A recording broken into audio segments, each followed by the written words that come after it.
Estamos de volta com o nosso programa Despertar. Se você está chegando agora, seja muito bem-vindo.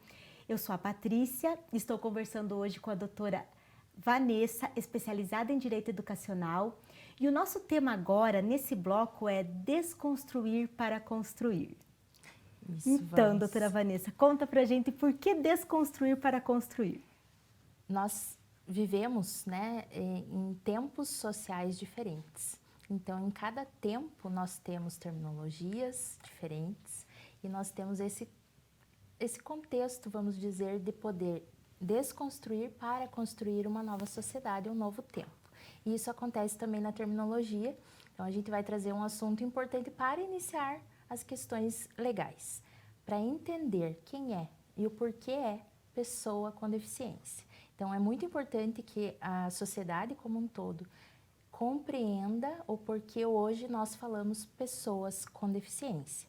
Exatamente, Então, que não é agressivo, que não é um jeito grosseiro de falar. As pessoas ainda têm muito, meu filho tem uma deficiência. ou uma necessidade especial, né?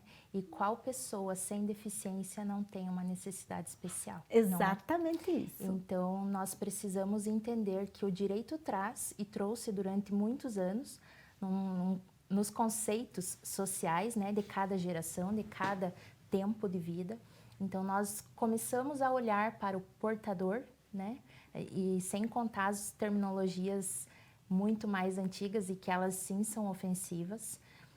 Falar o portador, a Constituição traz o portador de necessidades especiais, então a gente ainda vê reverberar em algumas legislações o termo portador. Que já não está mais sendo e usado. está em desuso desde 2009, então veja quanto tempo. Nossa, muito tempo. A nossa sociedade ainda engatinha neste olhar para a terminologia adequada. E ela é importante por uma questão de dignidade mesmo, da pessoa com deficiência. Por quê? Porque em 2009, a Convenção Internacional sobre os Direitos da Pessoa com Deficiência, através de um movimento, né, um grupo de estudo, um movimento de pessoas, trouxe este olhar para a pessoa antes do diagnóstico. Exatamente. Então, eu tenho um filho com síndrome de Down, mas antes, quando nasceu, por exemplo, ele era uma criança antes de ser uma criança com síndrome de Down. Então, todas as necessidades de criança. Hoje ele é um jovem de 18 anos com síndrome de Down, mas ele tem todas as necessidades de um jovem de 18 anos. Cada fase tem as suas necessidades Isso. igual a qualquer Então, é a pessoa ser antes humano. do diagnóstico. E nós precisamos compreender isso, né? E o falar pessoa com deficiência, você está tornando aquele sujeito um sujeito de direitos propriamente dito. Direitos específicos, a gente precisa lembrar, né? A pessoa com deficiência, ela tem um respaldo legal específico e uma proteção dos seus direitos. Então, nós precisamos começar a falar sempre, antes de qualquer discussão, sobre a terminologia adequada. E criar essa cultura social do E isso termo. já começa na própria família, né, doutora Vanessa? Família. Porque eu vejo que é muito difícil para um avô, para uma avó que recebe uma criança com deficiência, às vezes falar, o meu neto tem uma deficiência. Isso. Então, não é natural para eles tentam, vamos dizer, é uma criança com um pouquinho diferente, com necessidades especiais. E a terminologia, ela é tão importante porque ela dá acesso a quê, propriamente dito? Ela te dá, além da dignidade de ser reconhecida como pessoa, né? E você fala um portador de necessidade especial, o portar algo é você poder deixar de lado algo. Então, a pessoa com deficiência, ela não consegue tirar a deficiência de si. Então, ela não tem como portar uma deficiência.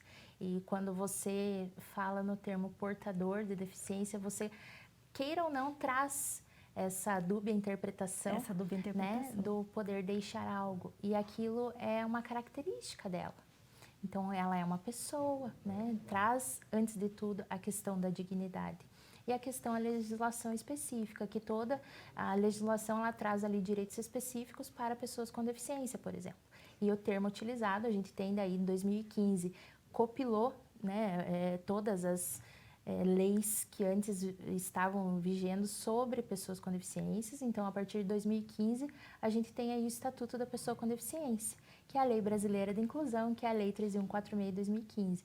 E ela traz, né, ela revalida este termo, né, pessoa com deficiência. E quando a gente vai acessar direitos, muitas vezes, né, nos prontuários, nas fichas, né, existe ali um espaço destinado ao preenchimento da necessidade da pessoa e muitas vezes há a opção, né, pessoa com deficiência. E algumas famílias, como bem você colocou, elas relutam, né? É o bloqueio do diagnóstico. É o bloqueio, elas relutam em assinar aquele espaço. Meu filho é uma pessoa com deficiência, né? Por exemplo, tem direito a uma credencial de vaga de estacionamento, né, preferencial. Mas o meu filho não é uma pessoa com deficiência. Então, desconstruir toda esta cultura que foi, né, ao longo do tempo construída, é importante para poder construir esta sociedade igualitária que a gente tanto busca. E que entenda que não é ofensivo, que não não tem nada de mais simplesmente se falar que a pessoa tem uma deficiência, Isso. Pessoa com deficiência. E eu buscar, né, informações como o programa traz. A gente comentou com a doutora Vanessa, que eu tive um bate-papo com ela antes de nós estarmos aqui, que o programa Despertar, ele além de tudo, eu diria que principalmente é para a família, para as pessoas, é para a comunidade que não tem pessoas com deficiência. Porque as mães, assim como nós, já estamos vivendo nesse meio, tentando entender e buscando direitos e informando. Então, além dessas pessoas que vão estar recebendo essa informação sobre, por exemplo, hoje o direito da pessoa com deficiência, é para aquela pessoa que não tem ninguém, para que tenha um olhar, para que se crie no ambiente da comunidade, da sua igreja, da sua escola, a empatia também. Isso, e a gente vê muito e costuma falar nas palestras e tudo mais, de que a principal barreira hoje para a pessoa com deficiência são as pessoas que não têm deficiência. A gente fala aí na barreira atitudinal, que tanto é batido na tecla e as pessoas não conseguem compreender o que é essa barreira atitudinal. Então é quando eu tenho fora, não é a pessoa com deficiência, a sua própria barreira, né? E aí uma fala muito esmiuçada disso, mas a pessoa que não tem deficiência, nós, sociedade que porventura não tenhamos deficiência, nós somos as principais barreiras de acesso aos direitos da pessoa com deficiência. E isso é muito profundo da gente refletir sobre, né? A que ponto eu estou sendo uma barreira para o outro? Exatamente. Quais são as oportunidades que eu não deixo? Se tratando das barreiras, quais são elas? Existem várias. Sim, temos. Que a pessoa com deficiência poderia citar para o pessoal entender essa questão das barreiras? Isso, a gente tem as barreiras arquitetônicas, né? Não vou citar todas, que a gente não tem o tempo. Mas barreiras arquitetônicas, a gente fala muito em rampa de acesso à pessoa com cadeira de rodas. Elas têm que é um direito também. É um direito à acessibilidade e a gente tem normas que ensinam, né? Vamos colocar essa palavra, qual é o ângulo dessa rampa. Aqui, então não basta ter não a basta rampa, essa é a questão. Né? Aqui a altura, a metragem, meio fio, tudo está em lei. A gente tem legislações específicas que trazem normas da BNT, que trazem todas essas questões pontuais de, né, barreiras arquitetônicas que a gente possa tirar para a pessoa com deficiência ter acesso ao espaço, ao ambiente, né, a estar e permanecer no espaço em todos os lugares. Essa é a ideia da inclusão social. A pessoa com deficiência ter poder estar, autonomia para ir e vir sozinha, muitas vezes. Que não acontece. E a gente tem muita dificuldade nisso. E a barreira atitudinal, acredito que ela seja a principal barreira de porque todas. Ela começa na família. Nós temos ali umas 7, 8 barreiras para falar. E ela começa, assim como a inclusão começa em casa, a barreira ela também começa em casa, porque a partir do momento que eu não aceito que o meu filho é uma pessoa com deficiência, ou não aceito o diagnóstico do meu filho, e a gente precisa reforçar a importância de um diagnóstico precoce, né? Então, eu não aceito, eu não levo para as terapias, eu não levo para esse suporte para o desenvolvimento de habilidades, eu estou sendo uma barreira na vida do meu filho. A partir do momento que ele cresce e eu vou olhando para ele ainda com olhar infantil, eu estou sendo uma barreira no crescimento dele, né? Eu não estou olhando as potencialidades de desenvolvimento. Então, a gente precisa repensar muitas coisas ainda. E essa barreira atitudinal, ela tem que ser quebrada já em casa para poder a criança conseguir aquele desenvolvimento inicial. Se você proteger o seu filho lá com deficiência igual um bebezinho e ele já ter lá 12, 14 anos, você está sendo uma barreira imensa no desenvolvimento dele. E assim como a cada criança tem a fase, o adolescente vai ter a sua fase,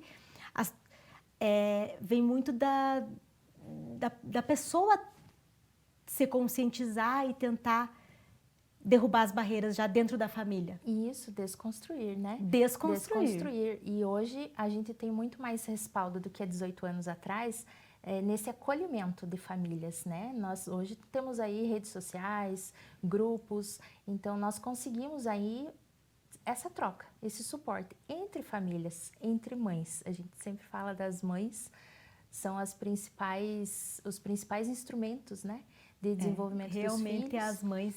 Então, um grupo de mães unido, ele dá suporte, né? A gente entra num outro patamar do cuidar de quem cuida. Então, esta mãe bem cuidada, ela consegue ser um bom suporte para o filho, para o desenvolvimento do filho. Então, começamos a olhar essa desconstrução como construção, né? Que mundo eu vou construir, ajudar a construir. Exatamente. E você tem que desconstruir até aquele bebê idealizado, que você idealizou e é o bebê real que nasceu. Então, a desconstrução começa interiormente, para poder você desbloquear sobre o diagnóstico e dar acesso ao seu filho. Porque, pessoal, como é que vocês querem que, por exemplo, um preenchimento de uma ficha errada, aqueles pais que estão com aquela dor também, com aquele luto ainda, não conseguem lá assinalar que a pessoa está com deficiência, daí chega na parte de cobrar um benefício, uma lei, um direito, não consegue por causa de problemas lá atrás. E foi as barreiras que aconteceu isso. Isso. A gente costuma falar que você colocou essa questão do luto, né? Aprendi a não olhar como luto, sabe? Eu acho importante a gente trazer reflexões, né? É o objetivo. É o objetivo do programa, com certeza. Então, o filho não morreu. Ele só não é exatamente como a gente imaginou. Ele não é o idealizado, talvez, né? Porque ainda existe essa cultura da idealização do filho. Mas ele não morreu, então não é um luto, né? Você vai ressignificar aquele nascimento, mas não ter esse olhar pesado para a vida daquela pessoa. Exato, isso seria muito importante. E trabalhar isso, né, com as mães é importante, é fundamental. A gente fala até do momento da notícia.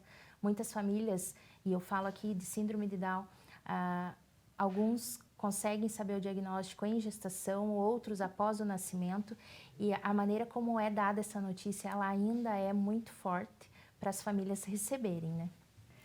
É tanta informação, esse bate-papo tão esclarecedor, então não sai daí, nós vamos para um breve intervalo, mas logo logo a gente volta com o nosso bloco final, falando propriamente dita da inclusão escolar, do atendimento educacional especializado. Já já voltamos.